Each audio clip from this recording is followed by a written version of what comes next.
मैंने क्या देखा है, बहुत सारे स्टूडेंट्स रीडिंग में स्कोर नहीं कर पाते। उनको बहुत ज़्यादा टाइम भी हो चुका है बट रीडिंग में उनकी इंप्रूवमेंट नहीं आ रही।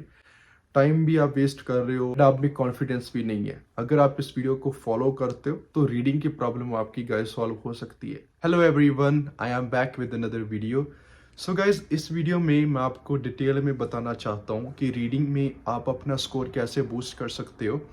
एंड मैं आपके साथ ये भी डिस्कस करूंगा कि कौन सी ऐसी दो स्किल्स हैं जिसकी वजह से हमारा रीडिंग में स्कोर नहीं आता, एंड उसी दो स्किल्स की वजह से आप राइटिंग एंड स्पीकिंग में भी स्कोर नहीं कर पाते। अगर आप इस दोनों स्किल्स से भागते हो, ट्राई करते हो इनको इग्नोर करने का, देन फिर उतना ही आपके लिए हार्ड होता है एग्जाम को क्रैक करना। सो मैं चाहता हूँ कि आप इस वीडियो को एंड तक देखें, बिकॉज इस वीडियो के साथ आपकी रीडिंग में भी हेल्प होगी एंड बाकी मॉड्यूल्स में भी आप अपना स्कोर बूस्ट कर सकते हो। सो बिना टाइम वेस्ट करे हम वीडियो को स्टार्ट करते हैं। तो रीडिंग में स्कोर क्यों नहीं आता, पहले तो हम यहाँ पे ये केसेस देखते हैं। फर्स्ट केस होता है कि हमारे पास टाइम नहीं है, टाइम कम रह जाता है। सेकंड केस है कि हमें बोरिंग लगती है। थर्ड केस है कि हमसे कुछ टाइप्स ऑफ क्वेश्चंस नहीं हो पाते। तीन केसेस होते हैं जिसकी वजह से हमारा रीडिंग में स्कोर नहीं आता। बट इन तीनों के पीछे दो चीजें होती हैं जो आपको स्कोर लेने से दूर रोकती हैं।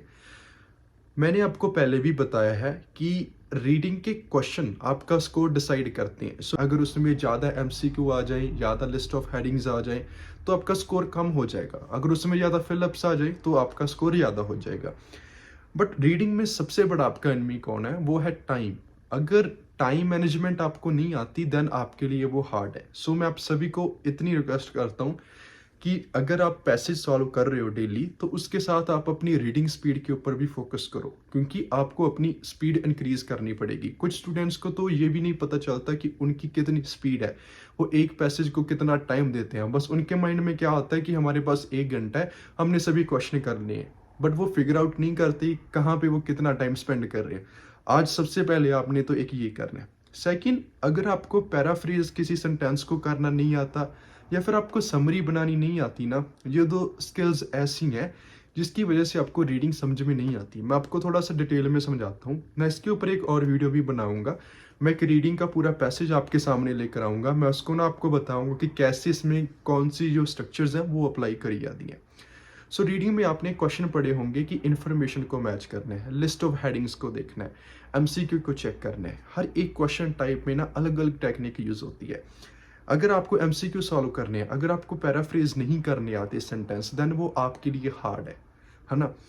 पैराफ्रेज का मतलब मैं आपको समझाता हूँ।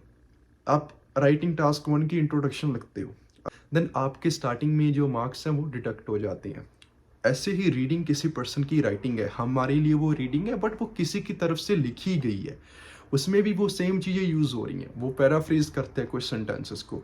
हर एक क्वेश्चन में अलग अलग स्किल का यूज होता है। रीडिंग में अगर आपको समराइज नहीं करना आता देन आपके लिए लिस्ट ऑफ हेडिंग्स सॉल्व करना हार्ड है। तो आज आपको इसका आंसर मिल गया कि लिस्ट ऑफ हेडिंग्स क्यों गलत होते हैं।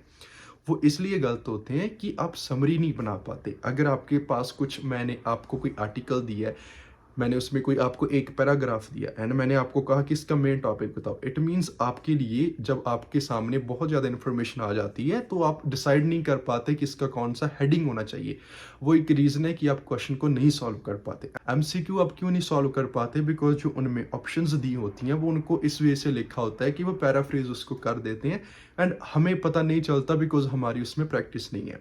एग्जामिनर सबसे पहले राइटिंग टास्क 1 में आपकी इंट्रोडक्शन देखेगा। मुझे पता है बहुत स्टूडेंट्स इंट्रोडक्शन से भागते हैं, वो ट्राई नहीं करते सीखने का, बट उनको ये नहीं पता कि ये जो स्किल है वो आपको रीडिंग में भी काम आती है, स्पीकिंग में भी काम आती है। स्पीकिंग में बताता हूँ क्यों। अगर कोई भी आपको क्वेश्चन पूछा है, चाहे आपसे क्वेश्चन पूछा है कि आपको ट्रैवलिंग करना अच्छा लगता है, ऐसा तो नहीं है कि आगे हम यस लगा देंगे बाकी क्वेश्चन पूरा सेम रह जाएगा। ये तो स्कूल में होता था, हम ऐसा तो नहीं कह सकते यस आई लाइक ट्रैवलिंग। आपको उन क्वेश्चंस को पैराफ्रेज करना पड़ेगा। आपको अगर पैराफ्रेजिंग नहीं आती इट मीन्स आपके लिए वो हार्ड है। स्पीकिंग में भी आप सेम क्वेश्चन को रिपीट नहीं कर सकते, आपको वैरायटी ऑफ सेंटेंसेस यूज करने पड़ते हैं। अगर आप एक स्किल से आगे दूर भाग रहे हो तो आपके 3 मॉड्यूल्स अफेक्ट हो रहे हैं। हो सकता है लिसनिंग भी अफेक्ट हो, क्योंकि ऐसा तो नहीं है कि सेम चीज़ वहाँ पे रिपीट करते हैं, वो भी सेम स्किल को यूज़ करते हैं। सो आज हमें क्या सीखने को मिला कि पैराफ्रेजिंग एक ऐसी स्किल है, एक ऐसा हमारे लिए इतना इंपॉर्टेंट है सीखना कि वो सभी मॉड्यूल्स में काम आ रहा है। कुछ क्वेश्चन जो रीडिंग के होते हैं वो ग्रामर नॉलेज के ऊपर बेस्ड होते हैं। आप ग्रामर के थ्रू उसके आंसर को प्रेडिक्ट कर सकते हो। अगर आपको ग्रामर नहीं आती तो भी आपका स्कोर कम है। पैराफ्रेजिंग नहीं आती, टाइम ज़्यादा लगेगा, किसी क्वेश्चन को अंडरस्टैंड करने में टाइम वेस्ट होगा। बेसिकली आपके पूरे क्वेश्चंस नहीं कंप्लीट हो पाएंगे एंड आपका स्कोर नहीं आएगा।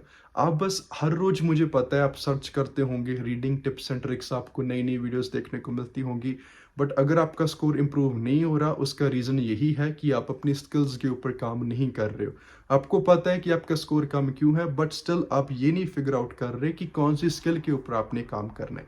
सो मैं क्या चाहता हूँ कि आप ज़्यादा से ज़्यादा प्रैक्टिस करो कि किसी सेंटेंस को कैसे डिफरेंट स्टाइल में लिख सकते हो बट उसका मीनिंग सेम रहे, कैसे किसी को समराइज कर सकते हैं। अगर ये दोनों चीज़ों के ऊपर ध्यान देना स्टार्ट कर दोगे ना, जो इन्फॉर्मेशन को मैच करने वाले क्वेश्चन है वो आपको आसान लगेंगे, जो हेडिंग्स हैं वो आपको ईजी लगेंगे, एंड जो वैसे क्वेश्चंस होते हैं एमसीक्यू वगैरह वो तो आपको बिल्कुल भी हार्ड नहीं लगेंगे अगर आप इसको समझ लेते हो। सो इससे हमें क्या पता चलता है कि पैराफ्रेजिंग एंड समरी एक ऐसे दो स्किल्स हैं जो आइल्स के एग्ज़ाम के लिए बहुत ज़्यादा ज़रूरी है। अगर आप लिसनिंग में देखोगे, चाहे एमसीक्यू है चाहे फिलअप्स हैं, सेम यहाँ पे मेथड यूज़ करा जाता है आपको कंफ्यूज करने के लिए। सो इसको समझने का ट्राई करो, आपका बहुत बेनिफिट होगा। किसी भी इंटरव्यू को क्रैक कर सकते हो, आप में कॉन्फिडेंस आएगा। सो अगर आपको ये दो स्किल्स आती हैं तो आप किसी इंटरव्यू को भी क्रैक कर सकते हो, आप किसी दूसरे पर्सन के साथ आसानी से बात कर सकते हो। सो प्लीज़ इन स्किल्स के ऊपर ध्यान रखना स्टार्ट कर दो। एंड रीडिंग के क्वेश्चंस में अपना टाइम वेस्ट मत करो, एक क्वेश्चन के ऊपर ज़्यादा टाइम मत वेस्ट करो। हो सकता है बाकी क्वेश्चन आपके सही हो। एंड मैं एक आपको और बताता हूँ, अगर बहुत सारे क्वेश्चंस आपके है ना, कोई एक क्वेश्चन नहीं आता उसको एंड में सॉल्व करो। हो सकता है कि उस टाइम आप उसका आंसर सही प्रेडिक्ट कर सको, क्योंकि आपने इतने क्वेश्चन सॉल्व कर लिए एंड आपको आइडिया भी हो जाएगा कि यार इसका आंसर ये हो सकता है। उसको छोड़ना नहीं है, लास्ट में कर सकते हो बट उसके ऊपर ज़्यादा टाइम वेस्ट नहीं करना।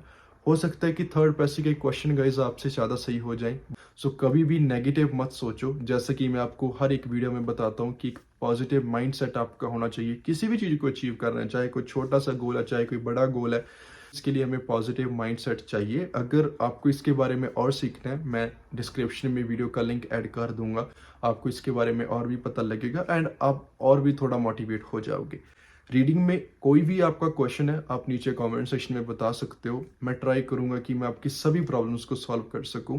सो अगर आपको मेरी वीडियो अच्छी लगी तो प्लीज़ इसको लाइक करना, अपने फ्रेंड्स के साथ जरूर शेयर करना एंड चैनल को सब्सक्राइब करना मत भूलना।